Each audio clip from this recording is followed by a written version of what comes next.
maybe what I'll do is open up in the inspiration of Brother Lenny Cabral, open up with a story that I heard from one of Rhode Island black storytellers. And she told me, she said, when you tell the story, you have to oblige the audience to then go out and tell it after they hear it. The story comes with some responsibility, you see. Because when you hear something, something's supposed to change. So I'm going to share this brief story with you as we lead into the talk tonight. Now, you know, each time I tell a story, I flip it around. Sometimes it's a grandmother, sometimes it's a grandfather, so on and so forth. But the essence of it stays the same, and I want to pass that on to you. So in Africa, there was this wise woman. They say that she was the wisest woman in all of the land. People would come from far and wide to ask her profound questions. And she would give them these really succinct and deep answers. Walk away and say, oh my God, how do you do this? Well, she had 3 granddaughters, and they were sitting around, and they said, you know, everybody say grandma's the wisest woman in all the land, but I don't know if I believe that. And all the granddaughters said, oh, come on, everybody knows this, what do you mean? And the granddaughter said, you know, I got an idea. I think I can do something. I can prove that she cannot possibly be the wisest woman in all the land. So all the cousins said, what you got in mind? This sounds crazy. She says, I'm going to catch a bird. Okay?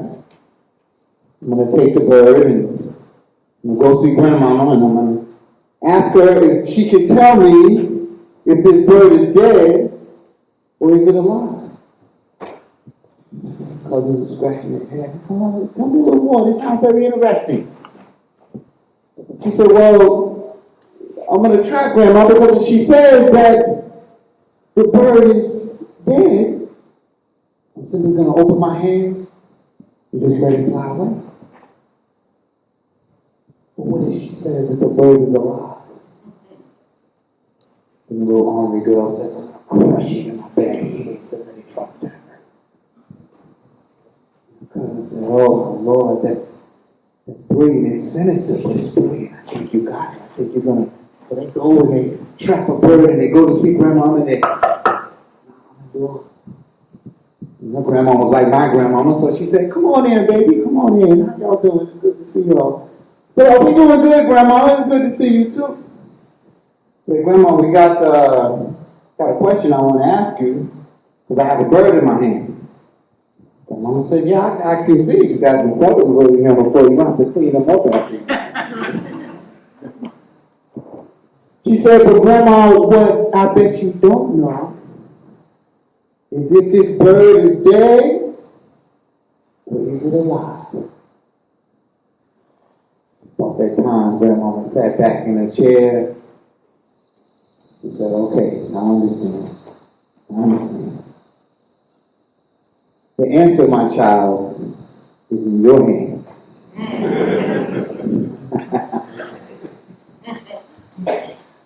What are the answers that we have in our hands tonight? I'm looking across the audience, and I know that so many people come from various backgrounds and have all kinds of various lived experiences. I come to you tonight, I'm not a Rhode Island native, though I've been here for quite some time. I actually come out of the Mississippi Delta. My grandfather was in World War II, he was a farmer. And my grandmother, she never went past the 7th grade. She, to this day, still writes a lot of poetry and songs. And she also farmed. And so for me, Black Life Matter begins at the point of my birth. Because her father, my grandmother's father before her, at the very school, the elementary school that I went to, he drove the first school bus for colored children. Now we say school bus, it wasn't a school bus, it was, one of those old little buses that they had. And the reason he did that was because the state of Mississippi in that county wouldn't pay for any kind of transportation to get black children once they were going into high school from out of the country into the school. So you wanted your child at this time to go to high school, which was like an amazing thing. You just had to figure out how to get them from out of the country into town. And so folks pulled together some resources. They got a little bus. It was, I don't know, a nickel or something to ride. And that's how they got the kids in the school. That was Black Lives Matter.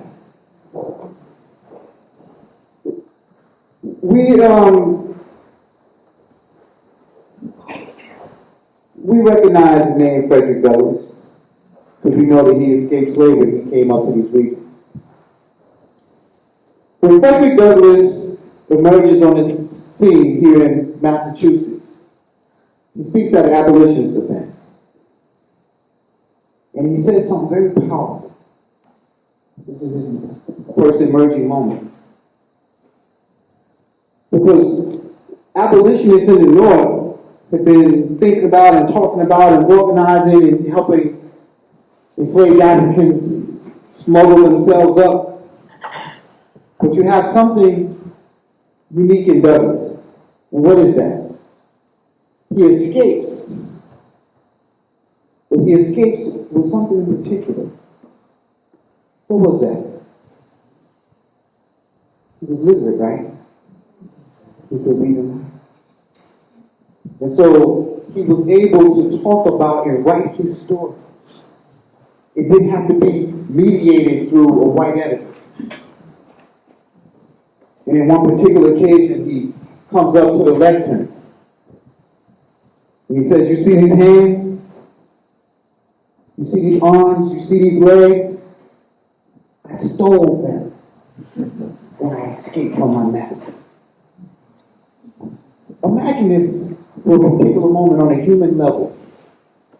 The idea that you can steal yourself. He says, that's what I did when I escaped from my master. When we think about Black Lives Matter, we must understand, I argue, and this is not what I'm arguing, not the particulars of the individual stories. Okay. We've heard some statistics. The sister's given us these just grueling individual stories. And they are compelling. But a more powerful question, I argue, is how do we understand the ways in which power is working? I don't care about, and this is going to sound bizarre, perhaps to some people. I don't actually care about people's personal biases, how they feel themselves individually. I don't care about their personal prejudices. I don't care about the police officer just on his daily living his life and with her family. Everyone knows a police officer and it'd be great to have a drink with. I only care about the police officer when they put the uniform on. And they have the badge and they have the gun. They have been deputized by the state, by the city, to use that firearm if they see fit to kill. And because I know the history of law enforcement in this country, because I understand that in the history that they simply come from slave patrols, it makes perfect sense to me, in an absurd way, exactly what we are dealing with right now. Black Lives Matter is merely a formation. It is not actually something new. We've seen these formations before. The other most notable time historically was the Civil Rights Movement. You see, things reach a breaking point. They build, and then oppressed people eventually reach a breaking point, and they rise up against power.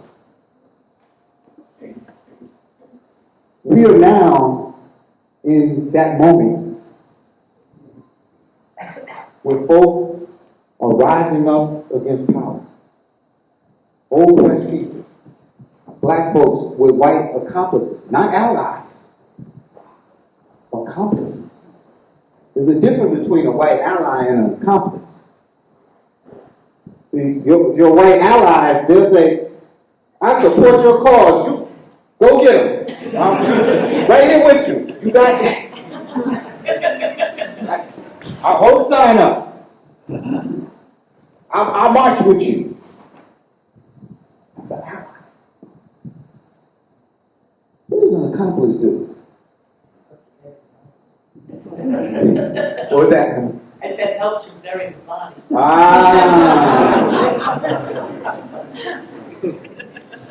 The accomplice is gone. They're going to steal if they have the resources for it. Accomplice will go to jail with you. Accomplice will lie to the man for you. Because they see their liberation as linked to yours. They see their humanity as linked to yours, and they understand that unless you are free, they're never fully free.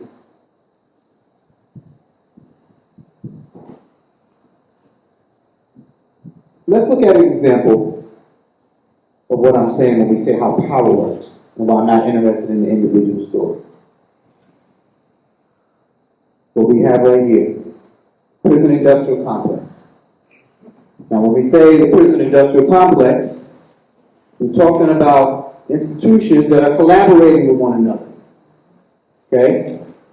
Now, you have the political structure that creates laws based on ideas coming out of particular kinds of policy around policing. Well, how is that going to be enforced? You got to have a police department, somebody who's going to enforce that. And then you need a court system to process that, and then to send someone off into the penitentiary. And all these things are working together. And it's spaceless. Because each individual person within anywhere at any point in that structure, whether it's the judge or just the parole officer, can always say, I'm just doing my job. I'm sympathized with your experience, but I'm just doing my job. But we see the structure shaping. Now, after the Civil War, there are 3 amendments that get passed right away to the Constitution. What are they? 13, 14, and 15. What's the 13th Amendment say? Neither slavery nor voluntary servitude, except as punishment for a crime.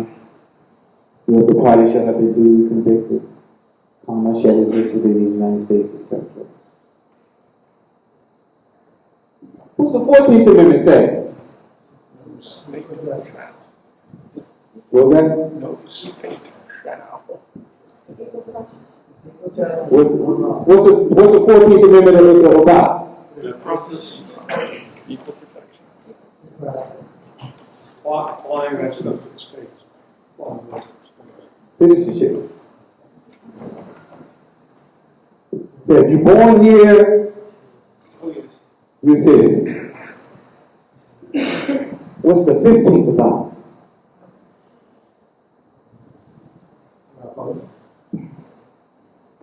Voting for who? Men. White men, particularly ruling class, rich white men. Why does the United States, in this period, had to amend the Constitution 3 times after the Civil War because the nation now has to have a new conversation about this mass population of black folks who were formerly their property that are now ostensibly free. They have no status in the country, no legal or political status. Because they were just a piece of property in your logbook, and now they're some kind of other thing. Now they sent some folk over to Liberia, right? That's how Liberia gets founded. You look at the Liberian flag, it looks kind of like ours. The capital of Liberia is Monrovia. Who's that named after? James Monroe. Right? Sierra Leone, England's trying to do their little thing. But the United States has to amend the Constitution. And so the 13th Amendment comes. But does the 13th Amendment abolish slavery? No, it does not. It says it simply changes the status by which you can enslave someone. Neither slavery nor involuntary servitude shall exist except. There's an except right there after the comma. It just says now you just have to be convicted of a crime. And so now suddenly you see sheriffs all around the South, in states and localities passing vagrancy laws and loitering and just making up all that, particularly around harvest season when they need people to go get the crops. So now the planter who used to own slaves, he goes to the sheriff and he said, listen, I need 30 Negroes. Sheriff said, listen, I ain't got the 10 men in the jail. If you come back in two days, I have you 50 Negroes. And they ran them out to the state. Slavery got another name, Douglas Blackman, on Pulitzer Prize in 2009, written about this. But then why does the 14th Amendment have to come? Because if you're not a slave anymore, what are you? Are you a citizen? Are you a resident of some kind? You're not an immigrant? What does that even mean at this point? So now we need the 14th Amendment and say, okay, listen, if whoever's born here, you're a citizen, and we'll call it that. Okay. Well, how does anybody know that they're a citizen anyway? You can vote. So now, there has to be this conversation about, oh man, the political process. You see, if we fast forward from there about 100 years, and we get to the March on Washington, Dr. King, in that 17-minute speech, is not talking about anything new. He says, I am here to cash an uncashed check. He's talking about the things that America has never lived up to. The roots, the foundations for Black Lives Matter, for this resistance against police brutality, was laid in the country years ago and is formalized in our very Constitution. So tomorrow, if you're driving down Interstate 95 and you see those guys in tan suits working out on the side of the highway somewhere and they're picking up trash, they're inmates from the ACI. But they are literally slaves of the state. That means that the state can exploit their labor and pay them like $1, like literally like $1, $2 a day, just something, get something from a commissary to prison. The state is able to evade labor laws. That's the only population of people that you can exploit their labor. And they have no legal recourse. So there's this alternate status that's been created. What are we supposed to do? Run up to the White House? Hey, we got some problems here constitutionally, Black Lives Matter.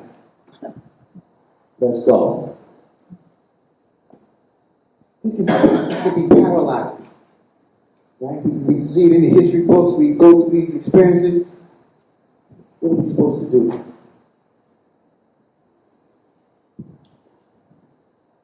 As I'm closing here, because I'm told it's going to be a little bit of a Q&A session. One of the things that we are doing over at DARE right now is we are working to end housing discrimination in Providence and public housing units, people with records. Right now, it's perfectly legal and arbitrary to discriminate against someone for housing, even if it's dating back 20 years. You don't even have to really say. Another thing we worked on in 2008 was we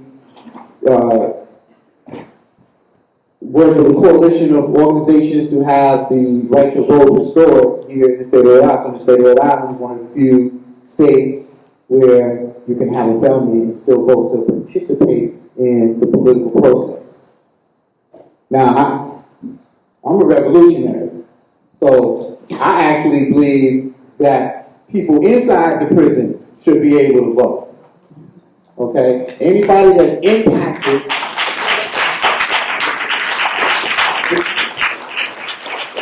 any person that's impacted by the laws and policies in any municipality where they live, I believe should be able to participate in the political process of that municipality. Okay? If they choose to.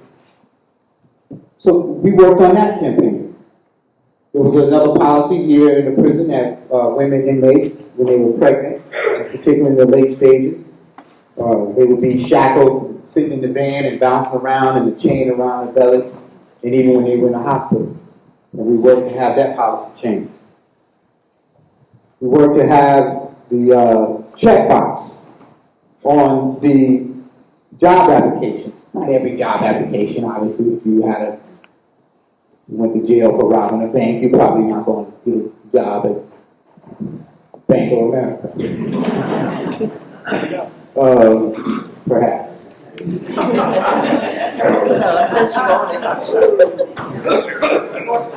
But we work to have that change. Now, there's always resistance. Every employer is not going to be in compliance. There's going to be resistance. But we must organize ourselves. There is no lone ranger, single crusader. So we have to get in organizations, and reform organizations, and move not in reformist ways, but in ways that actually challenge the structure, that shift how the machine can function. You see? We can't, as much as I would love to, we can't bring down capitalism in one single. Man, it would be good to do that. Although we got a couple of capitalists in the room, they say, hold on now. Benefiting quite nicely from capitalism. So this is me talking. But how do we undermine it such that the machine can't function the same way? This becomes a little less paralyzing. It's like, okay, we can work on this thing. We can move against that thing. And so these things take people talking to each other. As I said before, that's revolution. This is what we're doing right now, getting in conversation with people, meeting together, not being judgmental, loving people, listening to people. We don't listen to people no more. We don't listen to community folks. You see, we are sometimes subconsciously afraid of hearing about how oppressed people actually survive. Okay? Now, I know this is being recorded, so I'm thinking of things I want to say, and I'm saying, well, maybe I can put that on the camera. But what might it mean that I'll say it this way, keep it completely anonymous. I know some poor struggling folks, and in order to clothe their loved ones, they get clothes from corporate entities that sell clothes. And they don't necessarily exchange money for the clothes. Now, this is morally reprehensible. It's unethical. There are no rules on the slave plantation, man. There's no rules in capitalism. You have no moral obligation to someone who is oppressing you. Your number one objective is to get free, as Malcolm X said, by any means necessary. That's hard for some folks to hear. It depends on the political paradigm that you're operating from. For some people, the Haitian Revolution makes perfect sense. For other folks, it's like, oh, can we just get together and talk about it and negotiate? No, we're not asking for emancipation.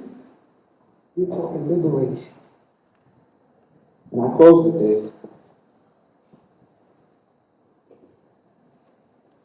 If we want things to stay the way they are, just change a little, there's nothing else we need to do. It's been done already. But if we want this better world, the one that we imagine, the one that we see on the TV that folks in Black Lives Matter running around talking about, say, no, we don't just want nicer police officers. We don't just want more black police officers.